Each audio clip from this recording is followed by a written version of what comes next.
coordination of a child who is crawling now, who's crawling on his hands and legs. It's a normal tendency of a child to catch hold of a chair or a sofa to get up. And while doing so, he or she falls many times.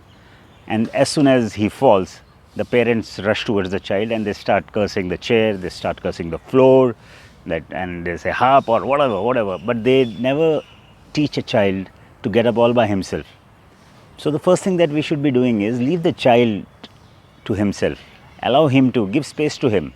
Allow him to crawl. Allow him to catch hold of chairs. Allow him to get up. Allow him to fall. Nothing will happen to him or her if he falls down while standing. He may cry a bit, but then if you go and cuddle him more, he would cry more. So the best thing is leave it to him. He will get up.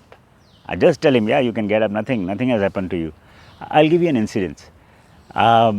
I used to go in the park, and there was a partner of mine we used to do exercise together, and he used to bring his son, who is around 5 to 6 years old, to the park.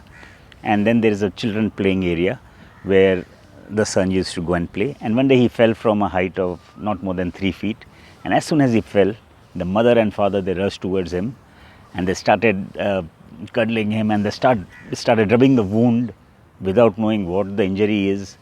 And then they brought the child to me and said, "Sir, dekho kya ho gaya?" I told him, nothing has happened. He's all right, except for there might be some contusion, so don't move his thighs where he got injured by a hit of the pole. And I told him that give rest to the place and take him to the doctor, because we are not doctors.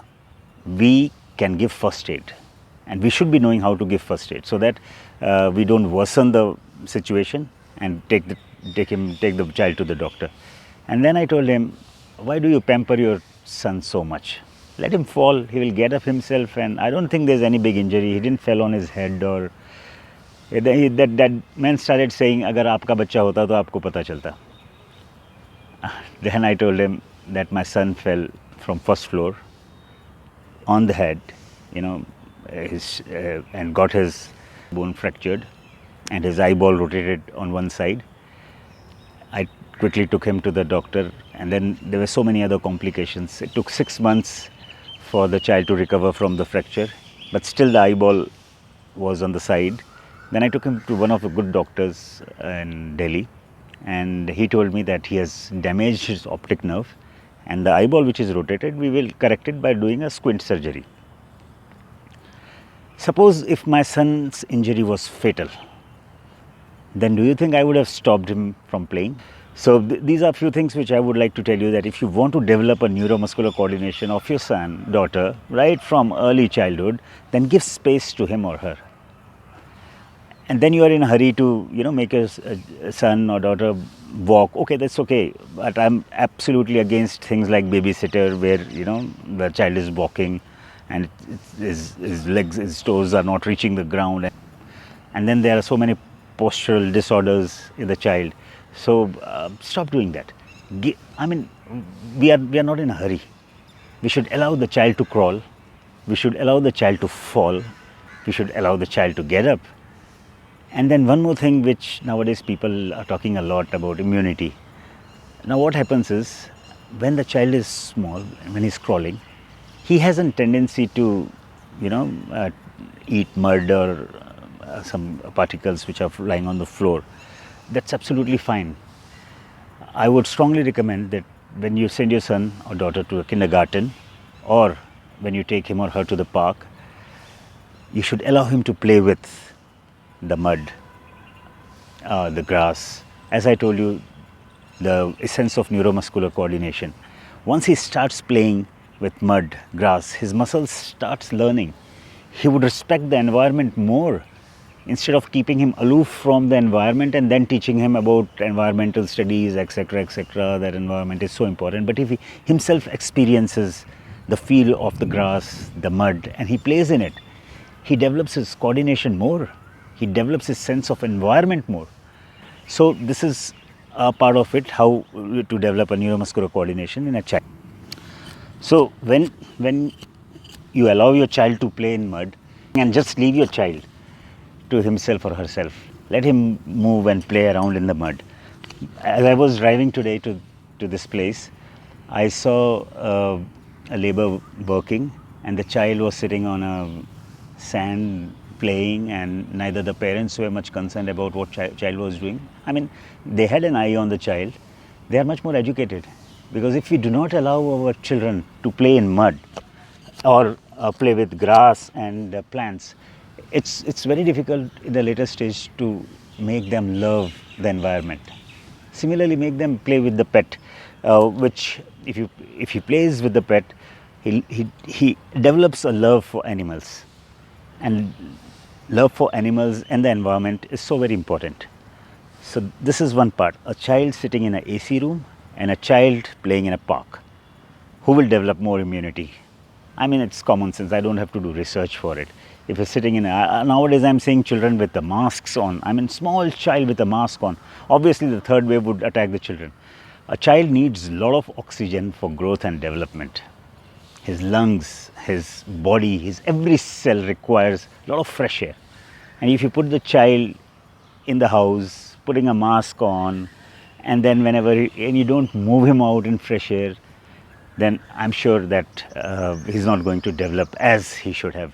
His potential growth would get retarded. One more aspect which I would like to discuss here is,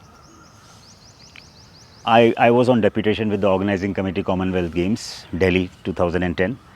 So one day a file came to me, and the file was given by my boss, and it was written urgent.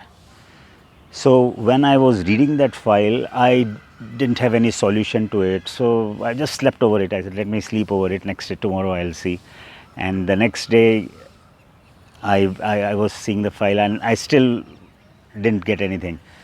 So my boss called me up. He called me up and said, where is the file? I said, it's with me, I'm just going through it. He told it was urgent, because we were working under tight timelines, back to back. By morning it should be done, by evening, and then so he said one thing: the still water, the stagnant water stinks. Moving water doesn't stink. If you keep the file with you, tomorrow there will be questions on you. If you have some doubt, you would have marked it again back, but you should have moved the file from your desk. Now this is one point which you should understand, that stagnant water stinks. If you do not move, if there is no locomotor function, if you are not playing, if the child is not playing, then automatically his growth and development would get retarded. Please make your child move.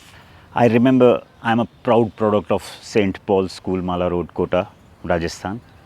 And when we used to go to the school, the Father Clarence, he called me up and he said, you need not attend classes. First 3 classes you need not attend. You make a good basketball team and an athletics team, and we'll go Ajmer and we'll have competition with other school. And he called the class teacher and told that this boy and his team is not going to attend the first 3 classes. And I took advantage of it. So after first 3 classes, the next 2, after 5 classes, we had a recess. So I used to bunk classes for the rest 2 hours, after 3 hours of practice. So we used to go and sit in the change room and have fun for 2 more hours, so that we missed 5 classes. One day Father came to know about it, and he came to the change room.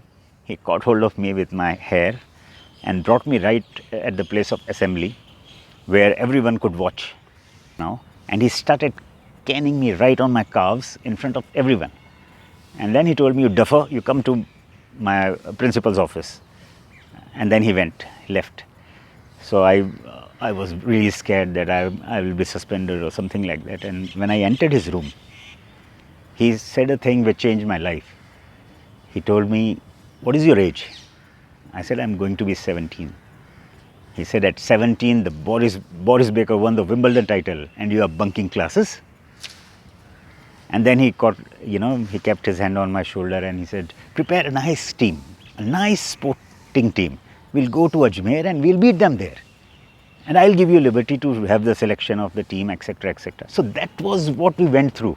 And nowadays, we are sitting with the mobile on, and I cannot have that sight of my daughter sitting on the playfield with a mobile and taking classes.